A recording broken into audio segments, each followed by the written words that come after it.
আজহারি চাইলে কি প্রধানমন্ত্রী হতে পারবেন কিনা? কারণ এই দেশের অনেক মানুষের মতামত ফেসবুকে, ইউটিউবে, টিকটকে, ইনস্টাগ্রামে সকল একটাই দাবি, তারা আজহারিকে প্রধানমন্ত্রী হিসেবে দেখতে চায়। প্রশ্ন হচ্ছে আদৌ কি এটা পসিবল কিনা, বা আজহারি সাহেব সেই রিস্ক আসলে নেবেন কিনা? প্রথম কথা হচ্ছে এই কথার জন্য, এই দাবির জন্য জনগণ একটা থ্যাঙ্কস ডিজার্ভ করে।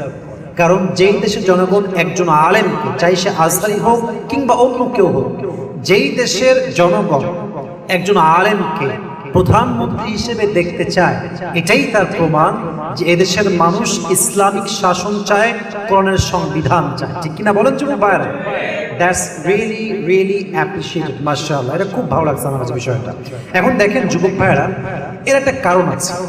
কারণ আজহারি সাহেব মানুষের একটা আবেগের জায়গায় আছেন, একটা ভালোবাসার জায়গায় তিনি আছেন। তিনি রাজনৈতিকভাবে কোনো দলের সঙ্গে জড়িত নন পরিপূর্ণরূপে, তবে তাকে অনেক ট্যাগ দেওয়া হয়েছে এই দেশের মাটিতে, এটা আমরা সবাই ইতিহাস জানি। দেখেন, যে মানুষটা জনগণের জীবন পরিবর্তনের জন্য বক্তব্য দেয়, তাকে মানুষ সত্যিকার অর্থেই ভালোবাসে। এবং আজহারি সাহেবের যে দক্ষতা ভাষার প্রতি, জনগণের যেই অ্যাট্রাকশন তার প্রতি আছে, এর সবচেয়ে মূল হাতিয়ার হচ্ছে তার শুদ্ধ ভাষা, তার মায়া কণ্ঠের যে কথাগুলো আছে, মানুষ এটাকে বড্ড ভালোবাসে। তার মানে কোরআন থেকে যে কথা বলে, হক কথা বলে, মানুষ তাকে আসলেই মন থেকে ভালোবাসে। যুবক ভাইরা, ঠিক কিনা বলেন যুবক ভাইরা? আমি আজহারিকে চিনতাম না, আজহারিকে কাকে বলে, কি ওয়াজ করে, কিছুই বুঝতাম না। এই ট্রল যখন শুরু হলো, তখন আমি আজহারিকে চিনতে পেরেছি। প্রথমে আমার চিন্তা খুবই নেগেটিভ ছিল আজহারিকে নিয়ে। হায় হায়, লোকটা ইংলিশ বলে, যুবকদেরকে নিয়ে বলে, স্টাইলিশ কথা বলে, অনেক আপত্তি আমার ভেতরে ছিল। কিন্তু যে ব্যক্তি কোরআনের জন্য কাজ করে, তার জন্য আল্লাহ সবার হৃদয়ে ভালোবাসা ঢুকিয়ে দেয়। একটা সময় এই সমালোচনা দেখতে দেখতে দেখতে দেখতে আমি নিজেও একজন আজহারির ভক্ত হয়ে গিয়েছি। তো এটাই স্পষ্ট প্রমাণ, ট্রল করে আর সমালোচনা করে কারো জনপ্রিয়তা কিঞ্চিত পরিমাণ কমানো যাবে না। তবে হ্যাঁ, মানুষ হিসেবে আমি আসিফের, আমি স্পষ্ট বলছি, আমার কওমি ভাইদেরকে বলছি, আলিয়ার ভাইদেরকে বলছি, জেনারেল লাইনের সবাইকে বলছি, আমি আসিফের কোনো যোগ্যতা নাই, কোনো ইলম নাই, কোনো আমল নাই, কিচ্ছু নাই। আমি জাস্ট যুবকদেরকে ভালোবাসি, যুবকরা আমাকে ভালোবাসে। আমার কোনো পরিচয় লাগবে না, আমার ডিগ্রি লাগবে না, ডিগ্রির কোনো কথা বলতে হবে না, সার্টিফিকেটের কথা বলতে হবে না। আমার কথা একটা, যতদিন বেঁচে আছি, আমার দাড়ি যখন সাদা হয়ে যাবে, যখন আমার হাতের চামড়া ঘুচিয়ে যাবে, তখন আমি যুবকদেরকে নিয়ে কথা বলে যাবো ইনশাআল্লাহ। এর কারণ হচ্ছে এই যুবকরা যেই ভালোবাসা হুজুরদেরকে বাসতে পারবে, এই ভালোবাসা ইতিহাসে কেউ বাসতে পারবে না। এজন যুবক সমালোচনায় কান দেওয়া যাবে, ট্রলের কোনো জবাব দেওয়া যাবে, জবাব হবে শুধু ভালোবাসা দিয়ে। কি দিয়ে? আল্লাহ সবাইকে যেন সেই জিনিসগুলো বোঝার তৌফিক দান করে, পড়া আমিন। এখন যাদের আমার আলোচনা পছন্দ হয় না, আমার লেকচার পছন্দ হয় না, আরো আলোচক বৃন্দ আছে, আরো ওয়াইজিন ইকরাম আছে, সবার ওয়াজ আপনি শোনেন। আমাকেই যে শুনতে হবে কোনো শর্ত নেই, যাকে ভালো লাগে শোনেন। তবে একজনকে ভালোবেসে আর একজন গালি দেওয়ার নাম কখনো ইসলাম হতে পারে না। এই দেখেন, যেমন আপনারা শুনেছেন হাফিজুর রহমান সিদ্দিক হুজুর, নাম শুনেছেন আপনারা সবাই। এই মানুষটাকে নিয়ে ট্রলের কোনো অভাব নেই। আপনারা হয়তোবা দেখেছেন, আমি কয়েকদিন আগে হুজুরের ওয়াজ নিজে একজন শ্রোতা হয়ে শুনেছিলাম, দেখেছিলেন? মাঠে আমি নিজে বসে শুনেছি। আমি বসেছিলাম এই জন্য, আমরা বুঝিয়ে দিয়েছি আমাদের মাঝে কোনো ভেদাভেদ থাকতে পারে না। আল মুসলিম ওয়া আখুল মুসলিম, একজন মুসলমান তো আরেক মুসলমানের ভাই স্বরূপ, ঠিক কিনা প্রিয় ভাইরা? এজন্য হিংসা বিদ্বেষ আজ থেকে রাখবো না, ভালোবাসা দিয়ে সবার মনকে আমরা জয় করব। রাজি আছো তো ইনশাআল্লাহ? যুবক, একটা কথা মাথায় রাখবা, যখন তুমি পড়ে যাবা, হাত ধরে উঠিয়ে দেওয়ার লোক তুমি খুঁজে পাবা না। আর যখন তুমি উঠে যাবা, তোমাকে হাত ধরে নামাবার লোক তুমি অভাব পাবে না। সফল হওয়ার পরে সবাই ধরতে আসে, আর যখন মানুষ এস্টাবলিশ হতে পারে না তখন তাই খালি খোঁটা দেয় আর মানুষ আঘাত দিয়ে কষ্ট দেয়, ঠিক কিনা? এজন্য তোমরা যারা এসেছো আমার কলিজার টুকরা যুবক ভাইয়েরা, আজ থেকে কোনো আলেমকে নিয়ে কোনো ট্রল হবে না, সমালোচনা হবে না। যদি আমার কোনো ভুল থাকে, আমি জাস্ট 1.5 বছর থেকে লেকচার দিচ্ছি, আমার ভুল হবে না তো কার ভুল হবে?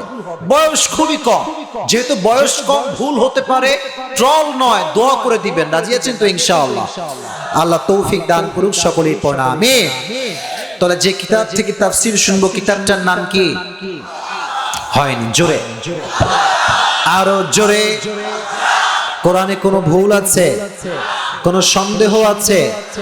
এই কিতাবটাকে মুত্তাকীদের জন্য হেদায়েত স্বরূপ পাঠিয়ে দিয়েছে একজন। জবান খুলে বলেন তিনি কে? এই কোরআন যে পড়বে, যে মানবে, যে বুঝবে, তার ভাগ্যের চাকা কি বন্ধ হয়ে যাবে না খুলে যাবে? সে কি দুর্ভাগা হয়ে যাবে না সৌভাগ্যবান হয়ে যাবে? কোরআনে আল্লাহ তাআলা বলেছেন, তাহা মা আনজালনা আলাইকাল কুরআনা লিতাশকা। Allah said in this ayah, O my prophet, I have not sent to you this Quran that you be distressed. আপনাকে আমি এই কোরআনটা এই জন্য নাজিল করি নাই যে আপনি দুর্ভাগা হয়ে যাবেন, হতভাগা হয়ে যাবেন, বরং এই কোরআনটা যে পড়বে, যে মানবে, তার ভাগ্যের চাকা আল্লাহ নিজেই খুলে দিবে। সুবহানাল্লাহ। পড়া, চলতে ফিরতে, উঠতে বসতে কোরআনটা পড়ার দরকারটা আছে না নাই? আমরা একটা নির্ধারিত সূরা তাফসীর শুনবো, তবে ওয়াদা করতে হবে দোয়া না করা পর্যন্ত কেউ উঠে যাবেন না। রাজি আছেন তো ইনশাআল্লাহ? আমি জানি আজকের পরিবেশটা বৃষ্টিময় পরিবেশ, ওয়েদার বেশি একটা ভালো না, তবে কোরআন যেখানে আছে সেখান থেকে জনগণ উঠতে পারে না, ঠিক না বলে? শেষ পর্যন্ত বসবেন তো ইনশাআল্লাহ? ইংরেজি যে মাসে আমরা বসে আছি, মাসটার নাম কি? আরবি শাবান। আরবি সামনে আসছে রমজান। কত সৌভাগ্যবান দেখেছেন? আর একটা বিষয় বলি, শেষ ভালো যা, শুনি নাই, আরো জোরে। পুরো বছরের শেষ মাহফিল আমার আজকে, এটা করে আমি বাসায় ব্যাক, শেষ। ওই যে journey September, October, November, December, January, February, মার্চের শেষে আজকেই লাস্ট প্রোগ্রাম। রংপুর মানেই তো ভালোবাসার জায়গা, ভালোবাসা দিয়ে শেষ করছি, খুশি না বেজা? অতএব আপনারা যদি দোয়া করে বাসায় ফিরে যান, আমি খুবই শর্ট টাইম লেকচার দিয়ে থাকি, আপনারা জানেন সবাই। তবে বিশ্বাস করেন, যা বলবো আজকে সবার জন্য জীবন পরিবর্তনের কারণ হবে ইনশাআল্লাহ। আচ্ছা, আগে জিজ্ঞেস করি, মা বোনরা কোন সাইডে আছে? ডান সাইডে আছে শরীফ ভাই? ডান সাইডে আছে? আচ্ছা, মা বোনদের জন্য আমরা দোয়া করি, আল্লাহ রাব্বুল আলামিন মা বোনদেরকে নেক হায়াত দান করুক, পড়া আমিন। মা বোনদের সঙ্গে আমাদের কোনো শত্রুতা আছে? যুবকরা বলো, কোন দুশ্মনী আছে? কোন মারামারি আছে? we respect them from our heart, মন থেকে সম্মান করি, ভালোবাসি। যেহেতু যুবকদেরকে নিয়ে একটু বেশি কথা বলি, তো অনেক মেয়ে আমাকে দুই চোখের বিষ মনে করে। আমার কথা হচ্ছে, কোন মেয়ে যদি গাদ্দারি করে, যুবকের সাথে বেঈমানি করে, এটা তো সহ্য করে নেওয়া যায় না। এখন এই কথা বলে যদি আমি একটু অপ্রিয় হই, হলাম অপ্রিয়। হক কথা বললে সবাই তো সহ্য করতে পারে না। আমি এই হাজার হাজার জনতাকে সামনে রেখে কয়েকটা কথা যুবকদের জন্য স্পেশালি বলতে চাই, কারণ আজকাল অনলাইনে ট্রল আর সমালোচনা আছে না নাই? শেষ নাই। দুটি কথা তোমাদের জন্য বলতে চাই, কথা শেষ হবে, আমরা তাফসিরে ফিরে যাব ইনশাআল্লাহ। দেখো যুবক ভাইয়েরা, একটা কথা মাথায় রাখবা, বাংলাদেশ হচ্ছে এমন একটা দেশ, যে দেশে কোনো হুজুর যখন যুবকদের কাছে প্রিয় হয়ে যায়, সেই হুজুরটা হুজুরদের কাছে অপ্রিয় হয়ে যায়।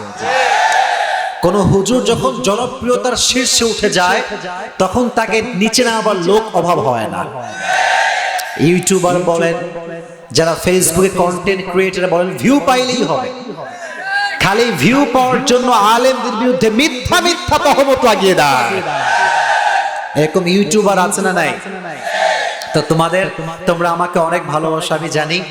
তোমাদের ভালোবাসার কাছে আমার একটা আবদার, যুবকেরা, সমালোচনা কিংবা ট্রল যেটাই তোমরা ফেসবুকে আমাকে নিয়ে দেখবা, কখনো আমার কলিজার টুকরা যুবক ভাইয়েরা, যেখানে যেই ব্যক্তি আমাকে গালি দিচ্ছে, ট্রল করছে, বাজে ভাষায় গালি গালাজ করছে, তুমি কখনো সেই ফেসবুকের পোস্টে গিয়ে আমার পক্ষ নিয়ে তাকে গালি দিবা না। তুমি যদি আমার পক্ষ নিয়ে তাকে গালি দাও, তাহলে তুমি আমার থেকে কি শিখলা আছো? ঠিক না? কোনো গালি হবে না। গালির বদলে গালি নয়, গালির বদলে ভালোবাসা দিয়ে পরিবর্তন আনতে হবে। কখনো কোনো দিনও আমাকে নিয়ে বানানো ভিডিওতে, ট্রলে কোনো বাজে মন্তব্য তোমরা করবা না। রাজি আছো তো ইনশাআল্লাহ? প্রতিটা মানুষের জন্য, চাই সে ওয়াহাবি হোক, সুন্নি হোক, কওমিয়া হোক, আলিয়া হোক, জামাত হোক, হেফাজত হোক, চরমোনাই হোক, সরসিনা হোক, যেই হোক না কেন, প্রত্যেকটা মানুষের জন্য আমাদের হৃদয়ে ভালোবাসা আছে না নাই?